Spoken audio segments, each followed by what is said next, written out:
आज लोग छोटे मोटे कारोबार करते हैं, 3-3 घंटे फिल्मों के लिए तो निकाल लेते हैं, रोजाना 1 घंटा सीरियल के लिए तो निकालते हैं। बताओ, जिस नबी का कलिमा पढ़ते हो उस नबी को रोजाना तोहफे में कुछ पेश भी करते हो?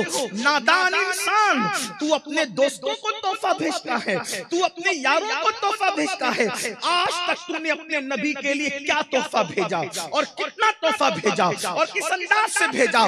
अरे नादान, जो दोस्त तेरी मैयत में नहीं आएंगे तू उनको तोहफे भेजता है, जो रसूल तेरी कब्र में आएंगे तूने उनको कितने तोहफे भेजा? और उनको तू दे भी क्या सकता है, उनको तू तोहफा भेज भी क्या सकता है? हमारी औकात क्या है? अल्लाह अकबर, हमारी औकात क्या है?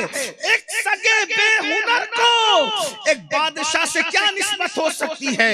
मेरे दादा मुर्शिद लिखते हैं, या रसूल अल्लाह, कहां हम खाक उफ्तादा, कहां तुम्हें शहे वाला, अगर मिसले जमीन हम है तो मिसले आसमां तुम हो। ये क्या मैंने कहा? मिसले समा तुम हो, माज़ अल्लाह, मुनज़्ज़म मिस्ल से बरतर, ज़िहार वहमो गुमा तुम हो। मैं भूला आपकी रिफ़त से निस्बत ही हमें क्या है, मैं भूला आपकी रिफ़त से निस्बत ही हमें क्या है। वो कहने भर की निस्बत थी, कहां हम हैं कहां तुम हो। अल्लाह अकबर, वो लामकां पर की सैर करने वाला रसूल, क्या निस्बत, हमारी औकात क्या है?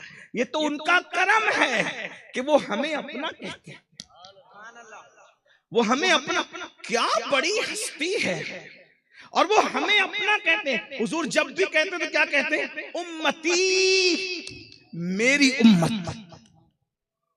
हुजूर क्या कहते हैं? मेरी उम्मत। यही तो बात है, गुनाहगारम व लेकिन खुश नसीब। गुनहगार हूं मगर खुश नसीब हूं। क्यों? इसलिए कि उनका उम्मती, उनके उम्मती होने का एजाज जितना बड़ा, हमें बादशाह होने पर वो एजाज नहीं जो उनके उम्मती होने पर एजाज है। इसलिए कि बादशाहों का ठिकाना कहां होगा कहां नहीं होगा इसकी कोई गारंटी नहीं है, लेकिन जिसको हुजूर अपना कह दे उसका ठिकाना तो जन्नत ही हो। हम रसूलुल्लाह के जन्नत रसूलुल्लाह, वाला सौफा युअतीका रब्बुका फतरदा भी तो देखो। तो बात दूर न निकले, अर्ज ये कर रहा था, हुजूर को तोहफा भेजा करो अगर उनके सच्चे उम्मती हो तो। और तोहफे में उनको क्या भेजे? जिसका लौहो कलम पे कब्जा हो उसे कौन सा कलम तोहफे में दोगे?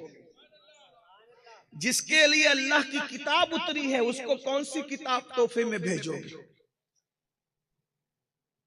जिसके लिबासे नाज को कायनात के लिए अमान करार दिया जाए उसे कौन सा लिबास भेजे?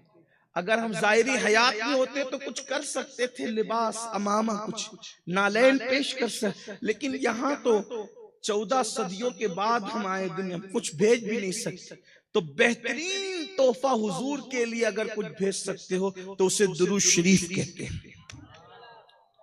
और दुरूद शरीफ इतना अजीम तोहफा है कि हदीस पाक में आता है, जब हम आका पर एक बार दुरूद पढ़ते हैं, बुखारी शरीफ की हदीस से अल्लाह के रसूल फरमाते हैं, मन सल्ला अलैया वाहिदा सल्लल्लाहु अलैहि अशरा, जो एक बार मुझ पे दुरूद पढ़ता है 10 बार अल्लाह उस पर दुरूद नाजिल फरमाता है।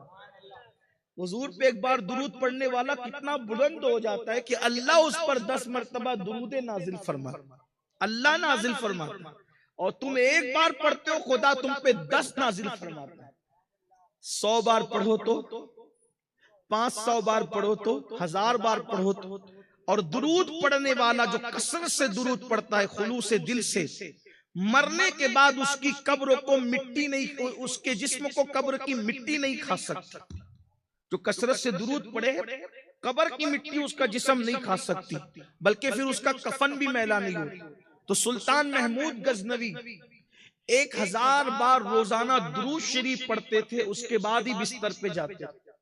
बल्कि एक मर्तबा तो ऐसा हुआ कि किसी हुकूमत की मसरूफियत में दुरूद पढ़ना भूल गए, तो अल्लाह के रसूल अलैहिस्सलाम ने आशिक़े रसूल के ख्वाब में तशरीफ लाकर फरमाया कि महमूद से कहना कि रोजाना जो तोहफा भेजते थे वो आज पहुंचा नहीं। हाय हाय, देखो ये इश्क वालों पर मेरे आका का इनाम है। कोशिश करो कि मुख्तसर दुरूद सल्लल्लाहु अलैहि वसल्लम इसको 500 बार पढ़ा करो। 5 मिनट 6 मिनट का काम है। 1000 बार पढ़ोगे तो 10-15 मिनट का काम है। सबसे मुख्तसर दुरूद शरीफ यही है। और आका अलैहिस्सलाम की एक हदीस ये भी है कि जब कोई दुरूद पढ़ता है तो फरिश्ता उसके और उसके बाप के नाम के साथ अल्लाह के रसूल की बारगाह में वो दुरूद पेश करता है। फुला इब्ने फुला ने आप पे दुरूद भेजा। इसकी उसकी गीबत करने से क्या मिलना, इसकी उसकी चुगली करने से क्या मिलना, गाली गलोच करने से क्या मिलना, इसके उसके बारे में बकवास करने से क्या मिलना, होटलों पर बैठ करके इधर उधर की बातें हाँकने से क्या मिलना। अल्लाह के बंदो हुजूर पे दुरूद पढ़ो। हजरत सैयदी काफी मुरादाबादी रहमतुल्लाह अलैह लिखते हैं, कहते हैं कि बड़े मजे में कहते हैं,